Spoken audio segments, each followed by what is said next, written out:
Cara da velha.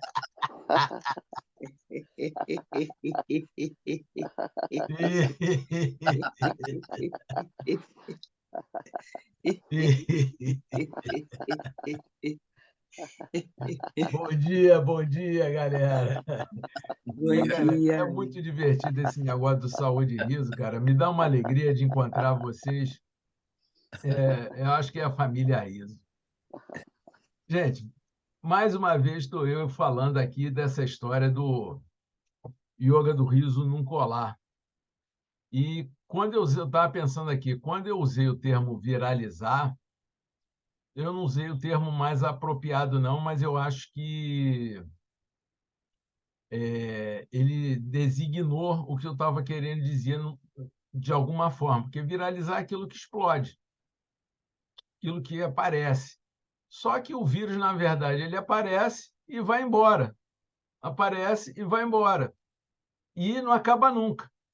E, na verdade, se a gente for considerar dessa forma, o riso, pelo menos o riso espontâneo, ele é o próprio vírus, porque ele está aí desde o começo das existências e vai e o pessoal ri e para de rir, e ri e para de rir. O que eu, de repente, teria que falar é que o riso intencional, o riso treinado que a gente pratica, que a gente propõe, não cola. E isso talvez tenha algum fundamento. Eu estou falando a partir da nossa experiência limitada, do nosso universo aqui, e, aliás, do meu universo, né? Porque eu não posso falar do universo do Givaldo, não posso falar do universo do Sandro, nem das outras pessoas. Mas dentro daquilo que a gente tem contato, a gente percebe que o Clube Online do Riso, que é uma iniciativa que todo mundo entende importante para os destinos do yoga do riso, ela não acontece. A coisa vem diminuindo. O Saúde e Riso, quando começou, tinha uns 220, 250 pessoas dentro do grupo. Hoje em dia está com 150. Tudo bem que eu não investi nada para fazer com que o grupo aumentasse, mas o fato é que a percepção que a gente tem é de que a coisa está diminuindo. Com essa ida do Sandro para Portugal, isso me pareceu mais forte ainda. Aí eu disse, pô, eu vou tentar fazer agora uma análise conceitual para tentar explicar por que eu acho que até, inclusive, o movimento mundial do Madame Kataria, que é a nossa fonte mais rica de inspiração, também não é lá esse sucesso todo que a gente alardeia. Porque quando a gente fala que são mais de 1.000 clubes espalhados em mais de 100 países pelo mundo inteiro, a gente não sabe a dimensão desses clubes e a gente não sabe a permanência desses clubes. Eles, em determinado momento, ocorreram, mas será que ainda ocorrem? Quando eu, quando eu pego e investigo, eu vou lá no Instagram, porque uma coisa é interessante, né? Aparece o próprio Instagram, o próprio algoritmo, promove a integração. Então, aparece muita gente para mim no Instagram que é líder de yoga do riso. Aí eu vou lá e entro no perfil da pessoa. Quando você vai ver o número de seguidores daquele líder de yoga do riso, 100, 200, 1.000. O próprio Sandro, que é a nossa expressão máxima de aqui no Brasil, ele tem 15.000 seguidores. Isso em termos de influencer, de YouTube, dessa coisa do marketing digital, não é uma liderança expressiva, tá? Então é nesse sentido que eu falo que, pô, você vê o seguinte, eu acho que foi aniversário do Madame Kataria, evento mundial online. Eu disse, pô, vai bombar. Acho que apareceram 300 pessoas, foi uma live de 300 pessoas. é muito pouca gente, é muito pouca gente. Então, é nesse sentido que eu disse, bom, vou tentar agora ver por que que isso não acontece, não cola, não explode, já que a gente vê tanto benefício, tanta potência e a coisa cara, não cola. Vamos dizer, viralizar, viraliza já há 500 anos, desde o começo da humanidade, que o riso natural acontece e permanece acontecendo.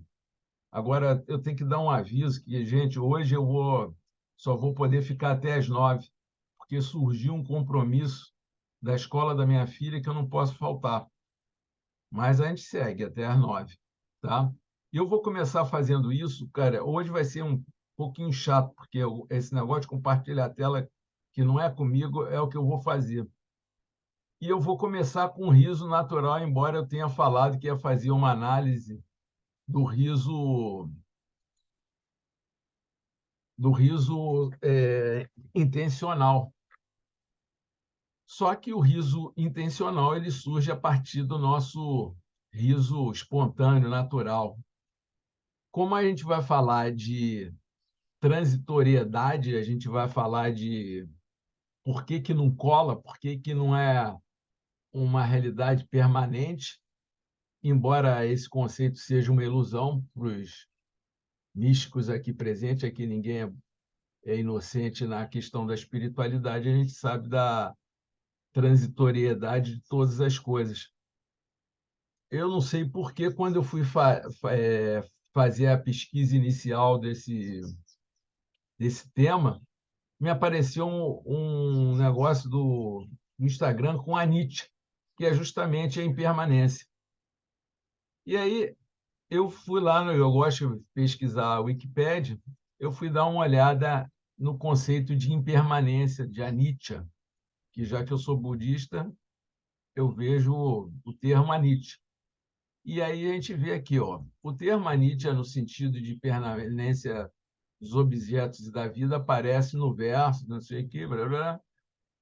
E aí começa uma coisa interessante, porque é aí que vai estar associado com o nosso tema. O budismo e o hinduísmo compartilham a doutrina de Anicca, ou Anicca, para mim é tudo a mesma coisa. Ou seja, nada dura, tudo está em constante estado de mudança. Entretanto, eles discordam quanto à doutrina anata, ou seja, se existe alma ou se não existe alma. Mesmo nos detalhes de suas respectivas teorias de transitoriedade ou impermanência, afirmam lá um sujeito, as tradições budistas e hindu diferem. A mudança associada a Nietzsche e apegos associadas, e aí começa, produz tristeza ou dukkha, dukkha é ignorância, tá? Afirma o budismo, e, portanto, deve ser descartada para a liberação, para a transcendência. Ou seja, na visão budista, o apego, isso exatamente que a gente está buscando, que é a permanência, que é a cola, produz ignorância, produz tristeza, que é tema do nosso, faz parte do nosso estudo com as emoções. Enquanto o hinduísmo afirma que nem todas as mudanças e apegos levam à dukkha, ou seja, à ignorância, e que algumas mudanças mentais ou físicas ou de si mesmo, conhecimento, levam à felicidade. Ou seja, aí, opa, espera aí, felicidade e riso, me interessa esse tipo de visão. Uma visão hinduísta que diz que, pô, você fixar no riso, você fixar na felicidade, pode ser, como é que se diz, um caminho da liberação. Portanto, devem ser buscados para a liberação, moksha. O nitya permanente no budismo é anatta, é não alma. O nitya no hinduísmo é atman, alma.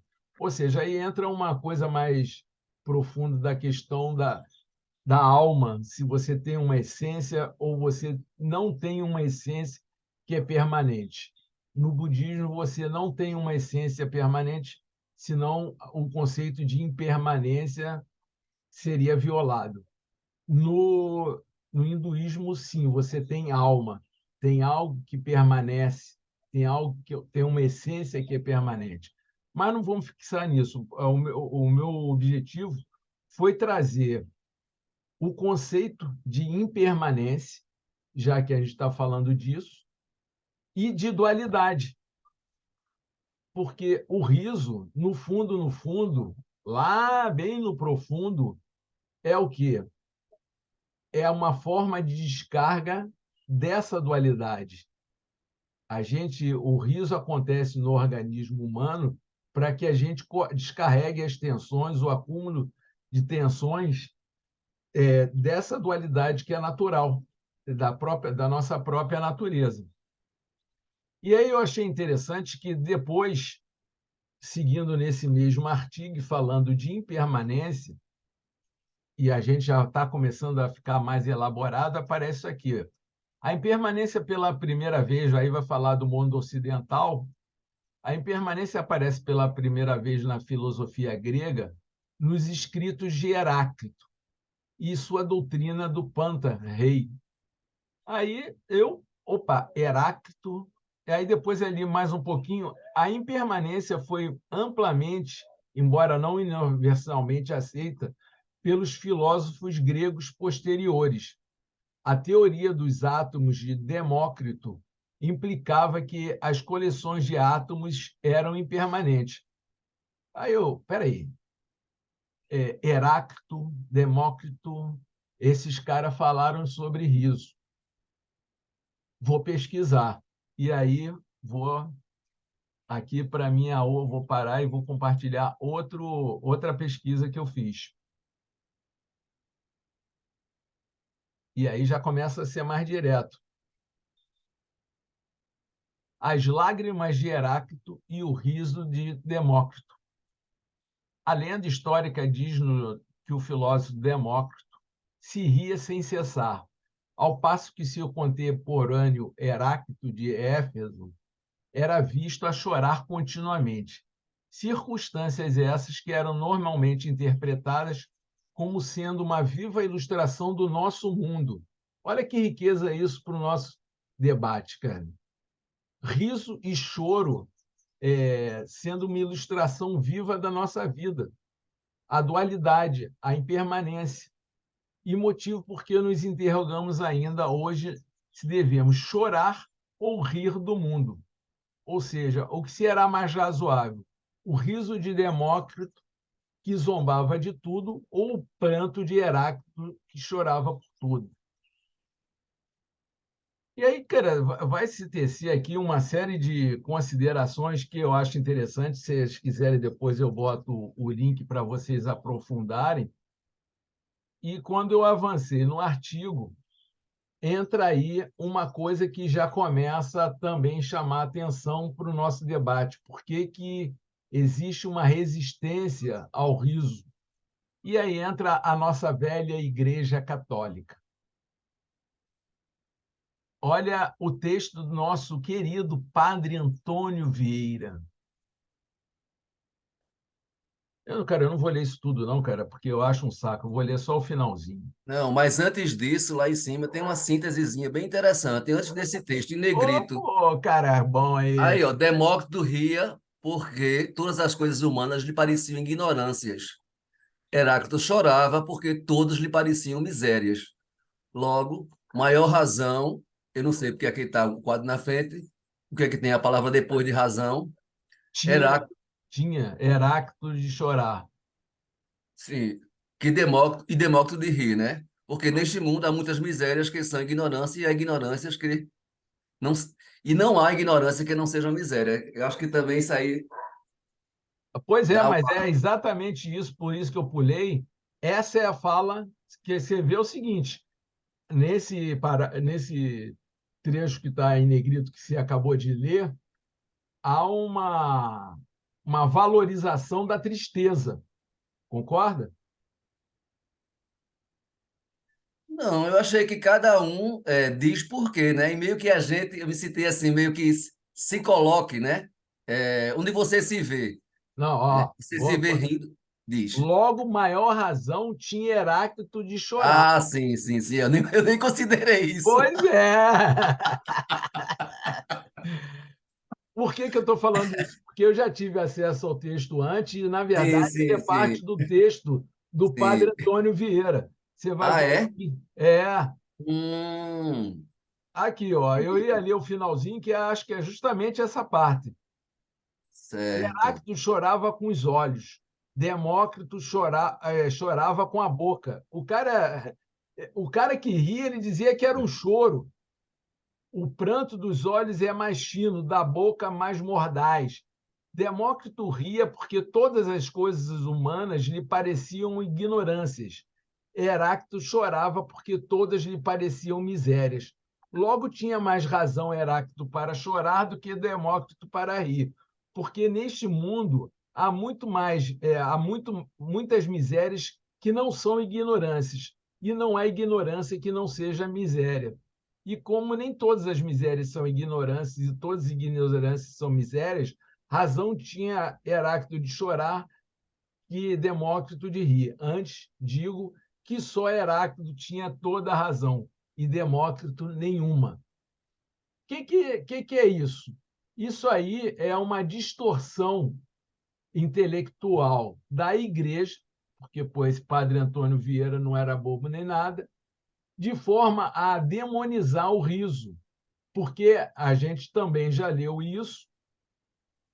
A igreja passou por um processo que era permitido aos é, integrantes da igreja, Frei, essa coisa toda, não entendo da hierarquia católica, mas todos podiam rir.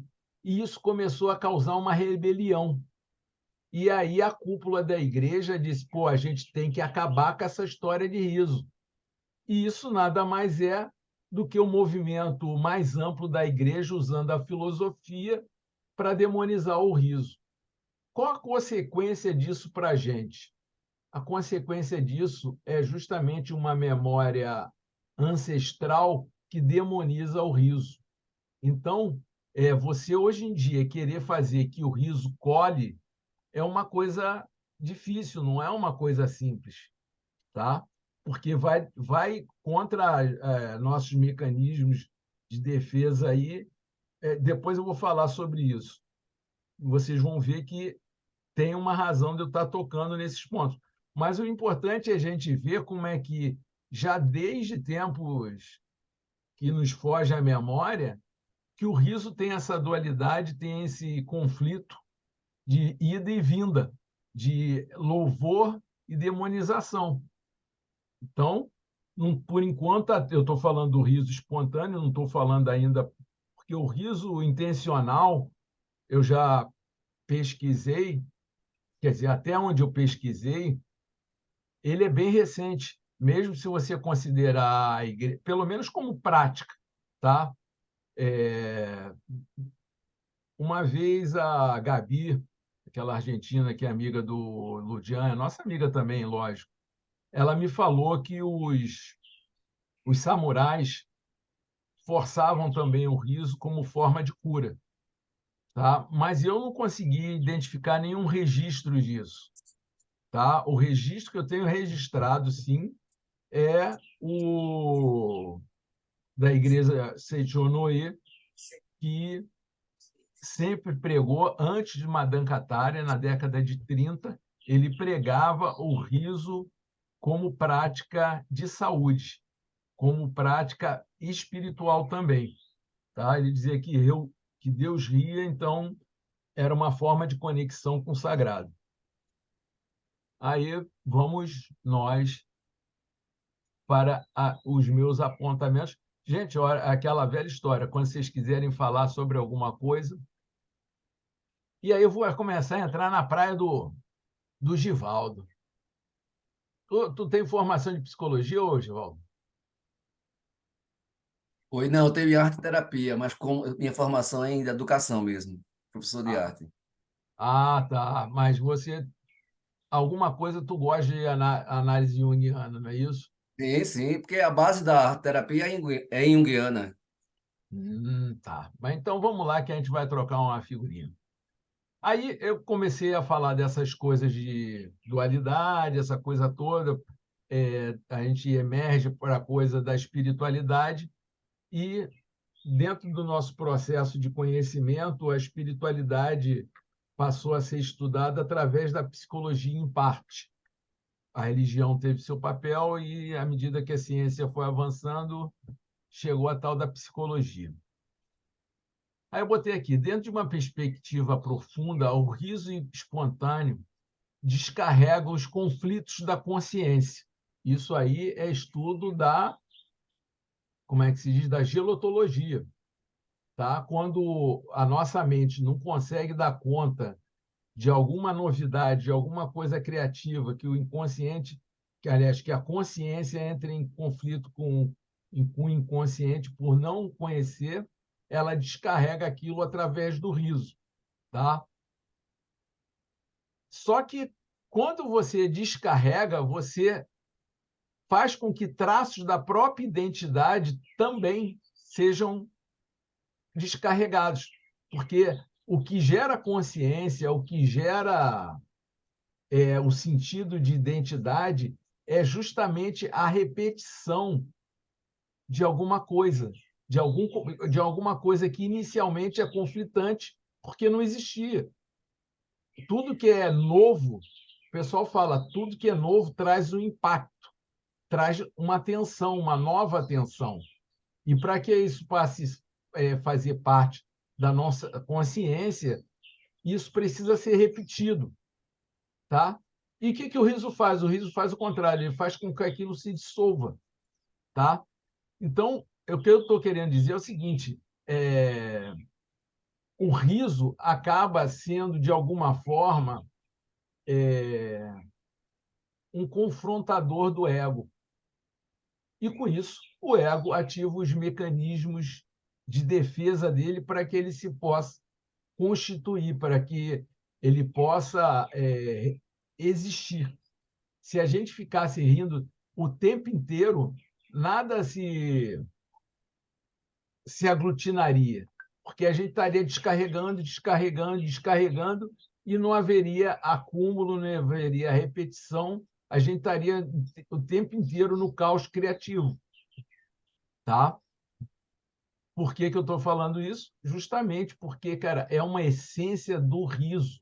Eu ainda estou falando do riso natural, tá? O riso, essencialmente, ele é descarga, é de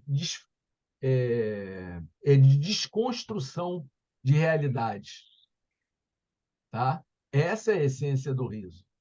É desconstrução não de uma realidade, aí eu estou falando de uma realidade da natureza, não estou falando de uma realidade superior que é caótica, que não se repete, tá? Estou falando Então, o riso, ele na verdade, ele contribui para o riso espontâneo contribui para a espiritualidade. A Karina levantou a mão, por favor, ainda bem que apareceu aqui. Pode falar, Karina. Espera aí, eu vou Ai, tirar o compartilhamento para a Karina aparecer.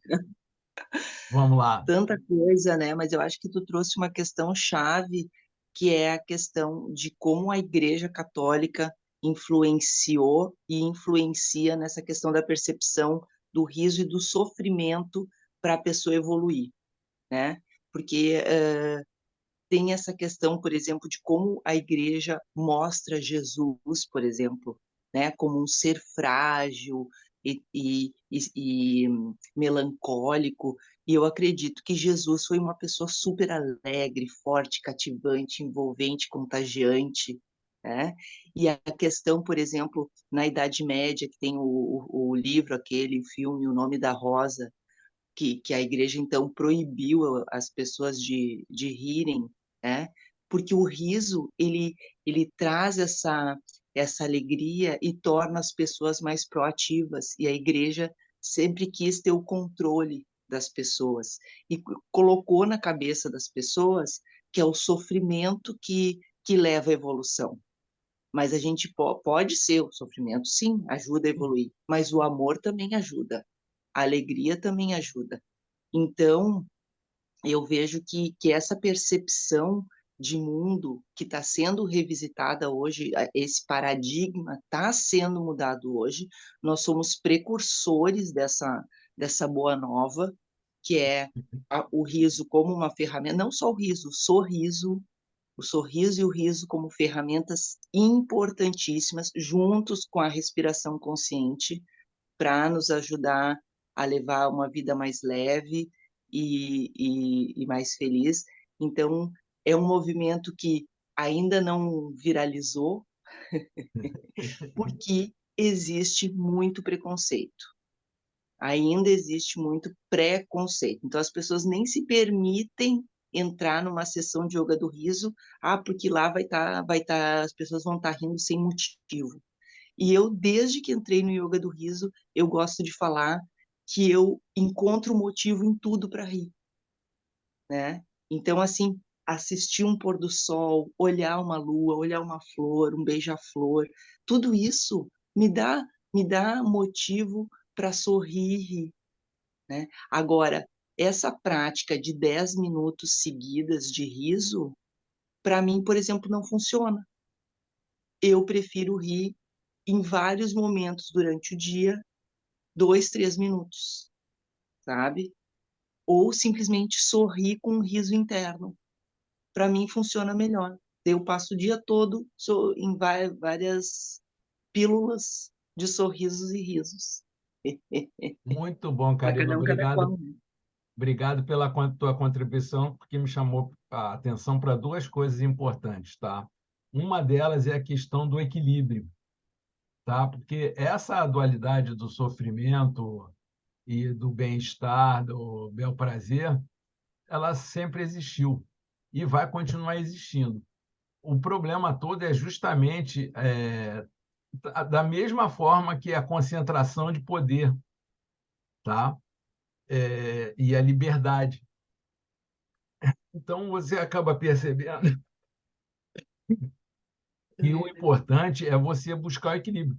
Só que esse atributo da busca do equilíbrio é uma das coisas mais difíceis que o ser humano encontra. É um equilíbrio dinâmico. Você está oscilando para lá e para cá, e nessa variação você vai evoluindo, tá? E a outra coisa, deixa eu tentar pegar aqui, foi essa coisa que você acabou de falar sobre os 10 minutos de riso direto ou as pílulas de riso. O que que acontece? Cada coisa, e isso ainda precisa ser estudado. Primeira coisa, a questão do subjetivo. Cada pessoa vai se adaptar ou vai ter uma conexão maior com uma prática assim, outra prática assada. Então, por exemplo, eu consigo ver na prática de 10 minutos um impacto maior em termos de hormonais, porque é aquela injeção, se a pessoa parar depois. Por isso que eu falo que o relaxamento depois da prática do yoga do riso é fundamental.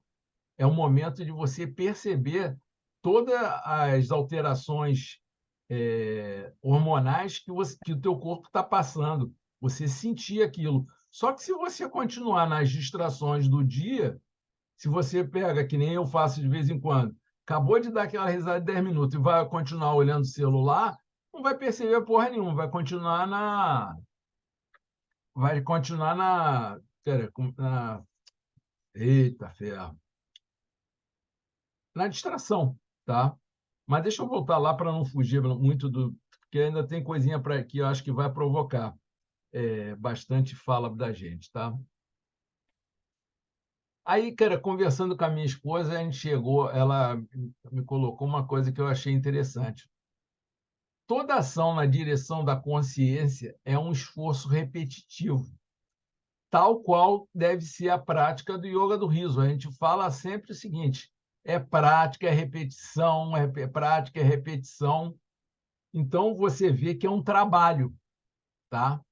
Já o riso natural é um mecanismo de descarga inconsciente e automático. Você não tem que fazer esforço nenhum. Você nem sabe o que vai acontecer. Até pelo contrário. Tem um vídeo que eu acho hilário. E, desculpe, eu tinha que compartilhar com vocês e fiquei lendo sozinho. É,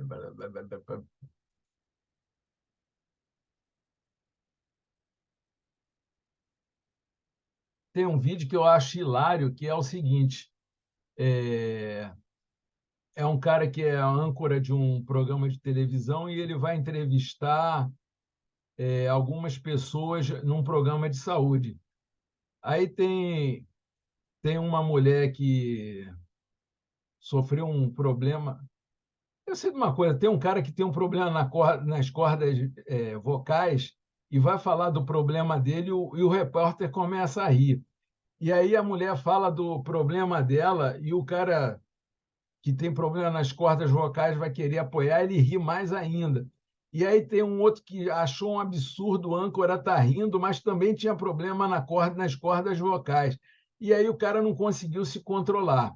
No final das contas, o vídeo não é real, é uma produção cômica, mas o vídeo é muito engraçado, mas demonstra como é difícil você controlar uma coisa que é inconsciente, é um impulso inconsciente, entendeu? Então, o riso natural, ele, cara, e historicamente, além de tudo, historicamente, ele é usado para entretenimento e regozijo. Todo mundo vem contar piada, se fazem as comédias, para quê? Para você descarregar e se sentir bem, tá? Então, aí eu faço a seguinte consideração: já o yoga do riso é uma prática recente, que, em termos de desenvolvimento neural, ou seja, de encaminhamento dos nossos neurônios, evoca um esforço repetitivo da prática do riso treinado para que se alcance os mesmos benefícios. Ou seja, hoje, inconscientemente, até neurologicamente, não faz sentido eu pegar e ter que trabalhar para alcançar uma coisa que vem naturalmente, facilmente, embora isso vá me trazer autonomia. Até que nossa mente crie mecanismos de associar o treino do riso à autonomia sobre os benefícios, nosso comportamento se manterá associado à acomodação inconsciente de aguardar o riso sob causas e condições. Não sei se vocês concordam com isso, mas o fato que está associado à vinda fácil do riso através de uma piada ou comédia, mas você fica dependendo daquilo, mas o outro você tem que trabalhar, você tem que tornar aquilo um caminho neural até que você seja capaz de dizer, não, eu preciso. Cara, isso é bem significativo quando você precisa rir no momento de tensão, quando você está com raiva, quando você está de luto, quando você está com uma doença terminal, quando você é identificado uma doença terminal em você, não tem caminho neural que te faça rir. Por isso essa dificuldade, tá? A gente vai chegar lá. Essa é a evolução que a Karina está falando. Outra consideração que eu fiz, tá?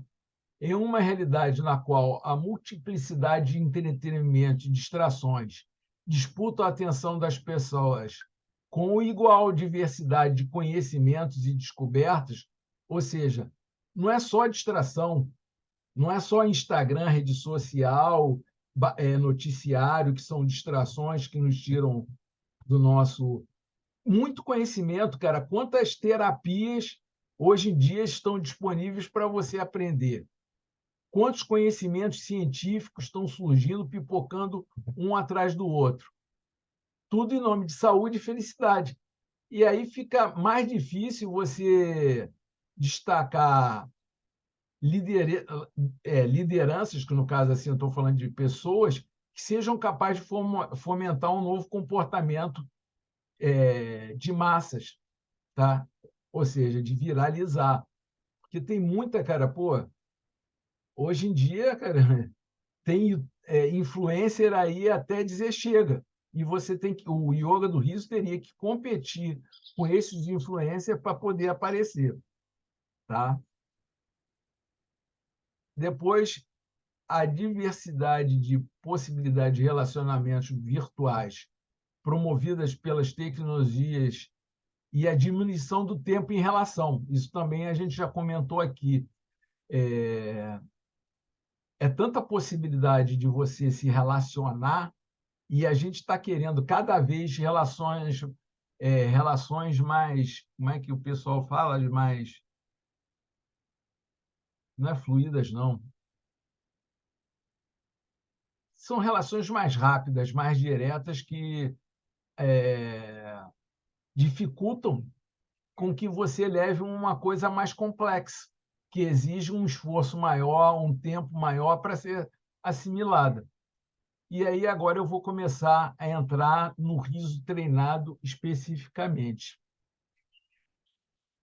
O riso treinado do yoga do riso não é uma técnica isolada que facilite a sua identificação causal, ou seja, a gente fala que é yoga do riso, mas na verdade não é apenas yoga do riso. Temos no protocolo da prática brincadeiras, movimentação, contato corporal, respiração e relaxamento, entre outros, porque ainda tem dança, tem um monte de coisa que a gente pode incluir dentro do yoga do riso. Então, a pessoa que não está conectada com o riso propriamente dito, a pessoa que ainda não mergulhou no riso, por exemplo, as pessoas que entram no Clube do Riso Online, elas não fizeram curso com o Sandro, elas acham que é só rir. Chega lá, não é só riso, tem um monte de coisa. Fala, Givaldo. Vamos lá tirar o que depois compartilha novamente. E vou fazer uma provocação aqui. Eu pensei assim, se o riso fosse uma relação sexual, então o riso natural seria essa relação sexual. E o riso exercitado seria a masturbação, né? Então, Sim. que uma coisa pode inferir na outra, e dependendo da dosagem, pode atrapalhar, né? Se você se excessivamente se masturba, pode atrapalhar sua vida sexual a dois, ou seja lá como for que você, que você opere, né? E já que eu estou com a fala também, essa coisa de viralizar, para mim está muito claro desde o início que viralizou sim o yoga do riso, e viralizou na pandemia, né? Porque aquilo ali era questão de nos ajudar a sobreviver. Então, você dentro de casa, como estávamos, né? Morrendo de medo, vai morrer, não vai, quem vai morrer da minha família, como é que vai ser? E você descobrir que você podia ter esse riso exercitado.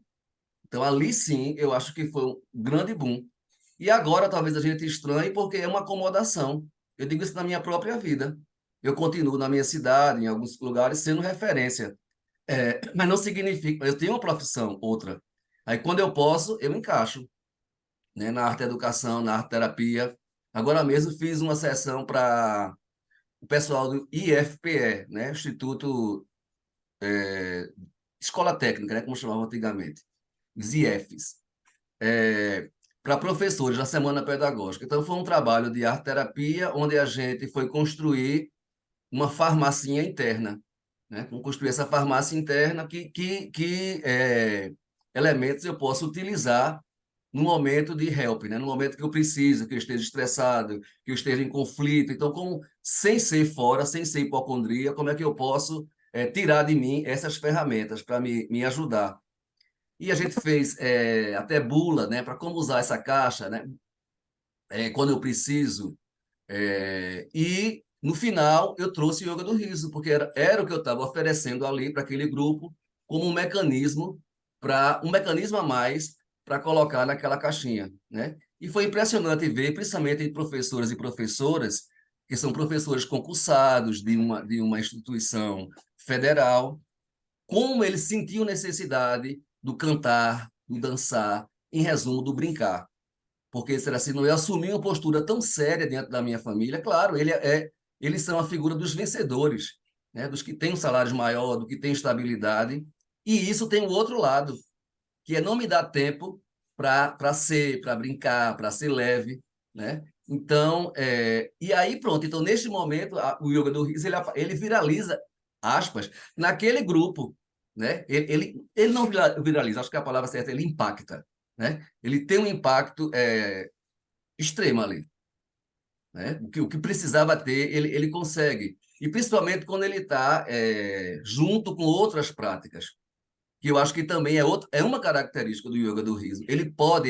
Tanto o riso ele se fortalece quando ele vai sendo socializado, como também essa prática ela pode se juntar. Por exemplo, quando ela junta a arte, enfim, eu não vou nem citar, porque cada um vai juntar com suas habilidades e competências, né? Então não tem parâmetro. Mas eu acho assim que ele pode se tornar essencial, mas ele não vai viralizar. Porque, como você mesmo disse no início, o que viraliza também, ele tem um tempo, né? Ele tem um start assim, e depois ele... A não ser que você invista muito o tempo inteiro, né? E que aí torna-se também uma relação neurótica também. Porque não existe nada, você sabe, como budista, que esteja só aqui em cima, né? Tudo tem essa questão cíclica. Inclusive, nós mesmos, como líderes e professores, tem momentos que eu tive uma virose fortíssima do final de julho e o mês de agosto todinho. E eu não conseguia, eu até colocava um parâmetro meu com os meus colegas para dizer que eu estava, gente, eu estou tão ruim, eu estou tão mal, tão ruim, que eu não consigo nem rir, eu não consigo nem fazer uma gravação de vídeo. Então, isso foi muito interessante, esse feedback para mim mesmo, né?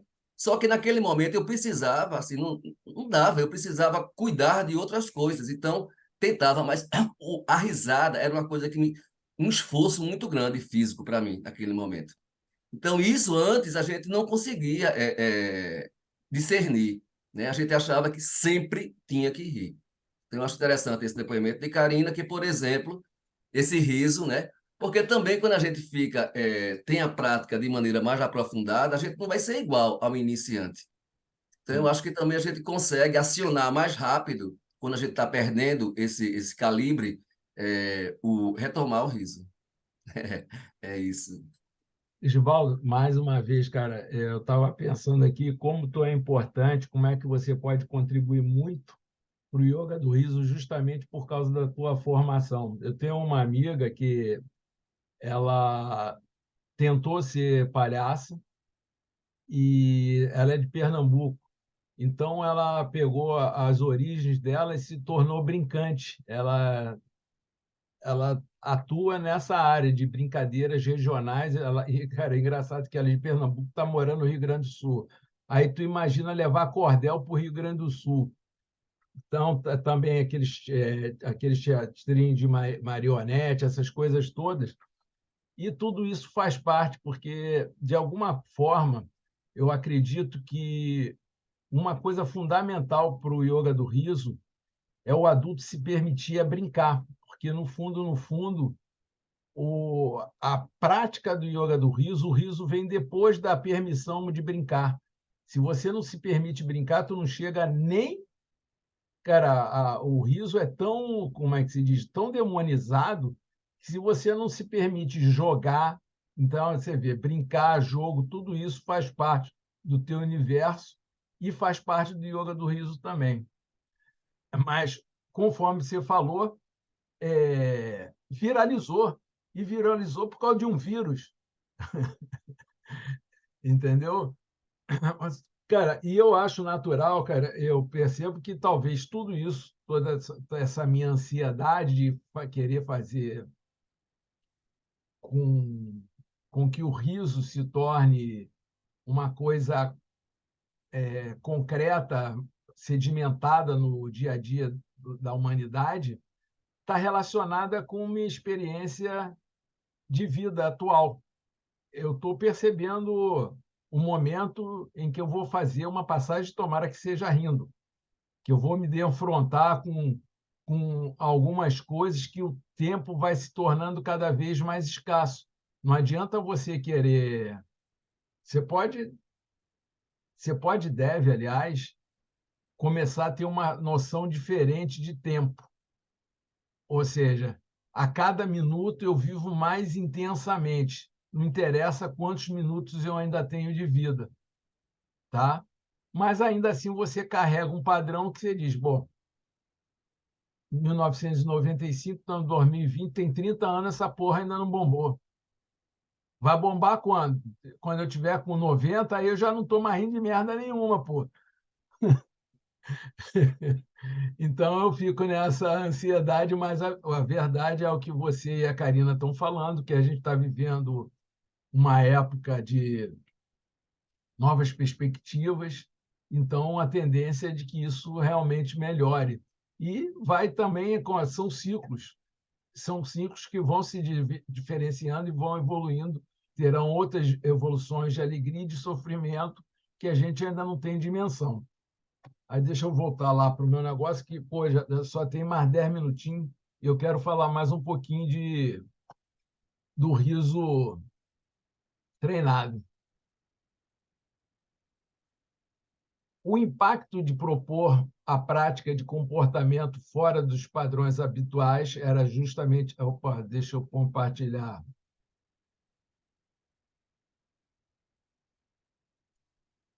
Para vocês não ficarem boiando aí.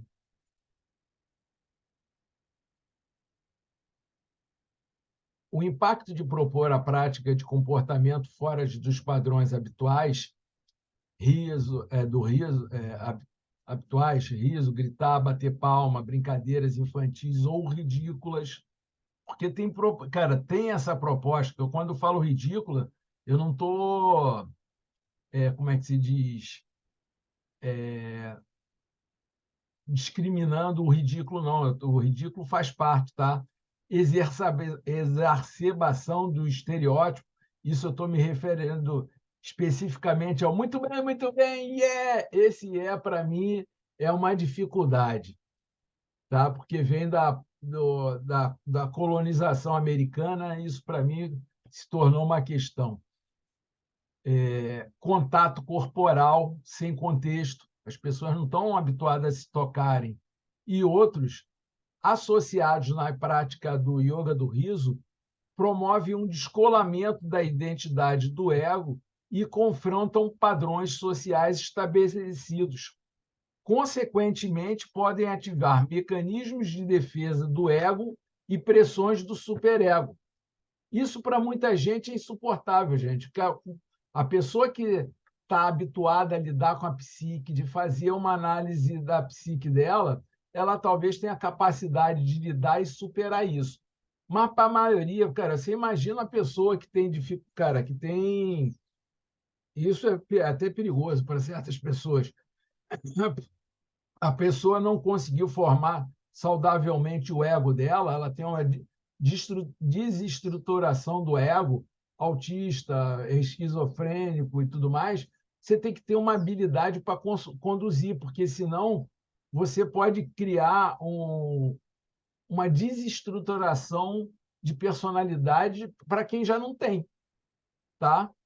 Mas, de qualquer forma, isso gera uma resistência para que as pessoas permaneçam na prática. A pessoa inconscientemente vai percebendo um desconforto, não sabe por quê, e aí é que eu acho a validade do saúde e riso, porque o saúde e riso, esse debate que a gente faz, tem a finalidade de trazer justamente para a consciência, para a pessoa poder lidar com aquilo, porque senão fica difícil. E, finalmente, eu botei aqui, o riso treinado é um exercício respiratório aeróbico que não acessa desejos inconscientes que mobilizam a nossa ação.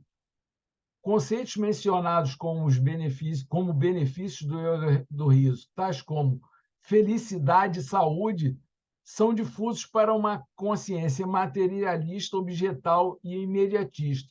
O que eu estou querendo dizer com isso?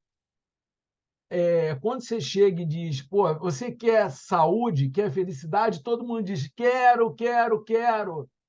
Mas, no fundo, a pessoa só vai se mexer se for uma coisa para ganhar dinheiro, se for uma coisa para ter prazer sexual, se for uma coisa mais concreta para ela, que está no fundo cara, no nosso exercício de natureza, do nosso exercício de concretude. Se for uma coisa concreta, ela se mexe. Se for uma coisa subjetiva, que nem eu falei, de felicidade, o que é felicidade? O cara, se tu perguntar para a maioria das pessoas o que é ser feliz, a pessoa não vai saber dizer. O que é ser saudável? Também vai ser, cara, pô, eu quero ser saudável. Então tá, vamos parar de beber cerveja, vamos parar de comer pão, vamos parar de comer carne. Ah, então não quero ser saudável, não. Então, é esse tipo de coisa que o riso não proporciona e dificulta que isso seja um comportamento contínuo. E aí eu vou abrir espaço, vou acabar com esse negócio, que eu tenho uma raiva desse negócio de ficar compartilhando tela, mas de vez em quando é necessário.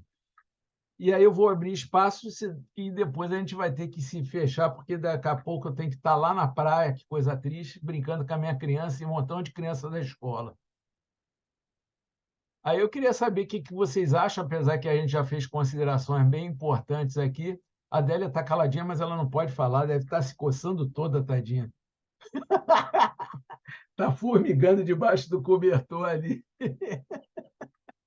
Não pode rir da Adélia, não, que isso aí é bullying. Ela não deu autorização para a gente rir dela. É. Mas é isso, gente. Agora, tem algumas coisas que a gente pode fazer. Porque, por que desse exercício? A gente só falou das dificuldades.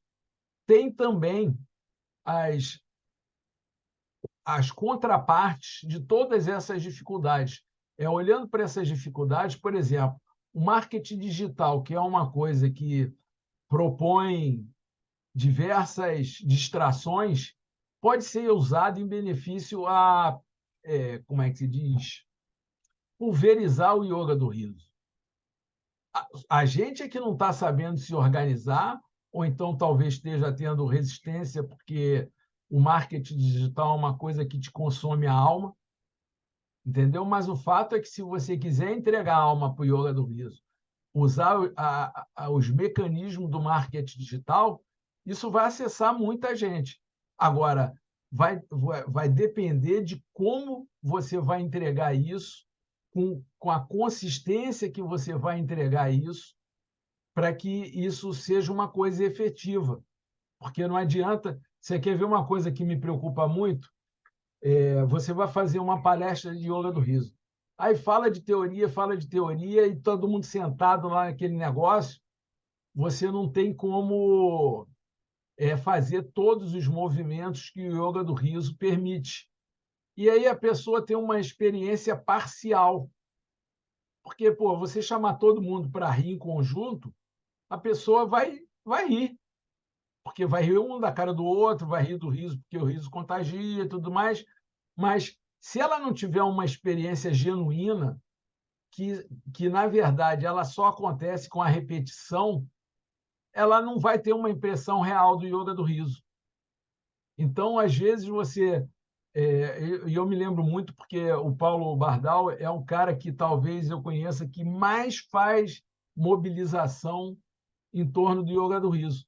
Mas eu não conheço a qualidade das intervenções porque ele só publica um videozinho. Então, eu não sei se ele faz uma prática completa, se ele faz uma palestra e faz só um experimento superficial. É válido também? É válido. Porque só o fato da pessoa dizer eu já conheço o yoga do riso. Isso tanto pode ser positivo como pode ser negativo, porque eu conheço, cara, quando eu fui expulso lá do grupo de enlutados, teve uma mulher que falou: eu conheço e não gosto, acho que não tem nada a ver.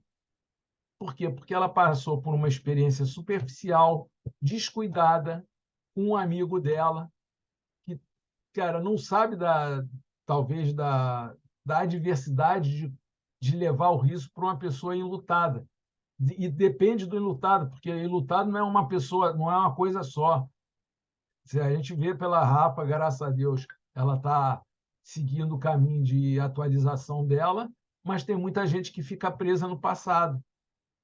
Então, tem uma diversidade de coisas que a gente pode mobilizar, só que a gente, às vezes, está preso nas armadilhas. Uma das armadilhas que o momento contemporâneo está trazendo é justamente a dificuldade de agregar as pessoas. Isso não está acontecendo só no yoga do riso, não. Está acontecendo de uma forma geral. É muita possibilidade. E agora eu vou ter que fechar rir, que são 9 horas, eu tenho que me mandar, e aí a gente vai rir.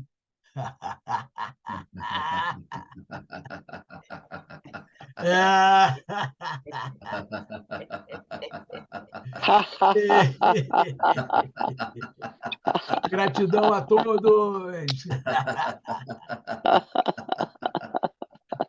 Abraço, queridos.